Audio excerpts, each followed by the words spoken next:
সুপ্রিয় দর্শক, আসসালামু আলাইকুম। এই যে রোজা রমজানের দিন আমার বড় ভাই, ঠিক আছে, দেখুন তিনি একটা এই কি প্যান্ট পিন্দা রাস্তা বিটে হাঁটতেছে। এখন বাজে রাইত এই কয়টা বাজে দাঁড়াও, 12টা 5 মিনিট। আচ্ছা, আপনি কাপ দিতেছি আগে। আচ্ছা আগে বলেন, এই যে রোজার মাসে এই যে প্যান্টটা পইরা বাইর হইছে এই রাত্রের বেলা, আপনি কি করতেছেন? স্মোকিং? আচ্ছা এখন রাত 12টা বাজে গেছে, অসুবিধা নেই, একটু পরে খাইয়েন না কিন্তু, ঠিক আছে? তাহলে রোজাটা ভেঙ্গা যাবো।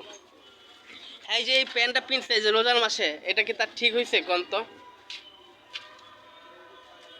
মতামত চাই। এই ভাই, উনি যে প্যান্টটা পরছে হাফ কাটা, এটা কি ঠিক হয়েছে রমজান মাসে অন্তত? 100% ঠিক হইছে। কিসের জন্য? হ্যাঁ? এর গরম লাগতেছে পুরো শরীর। গরম লাগতেছে? তাহলে আমি যদি একটা কথা বলি বাংলা, সে প্যান্ট খুলে হাঁটুক। কারণটা কি? এটা কোনো হাদিসে আছে? খুললেই লইছে, হ্যাঁ তাতে খুললেই লইছে। না, পুরোটা খুলে ফেলাক ভাই। পুরোটাই তো খোলা। আপনি কি এখন এটা চেঞ্জ করবেন নাকি? আমরা ইয়ো ইয়ো ভাই, আপনি কোন দেশে ইয়ো ইয়ো?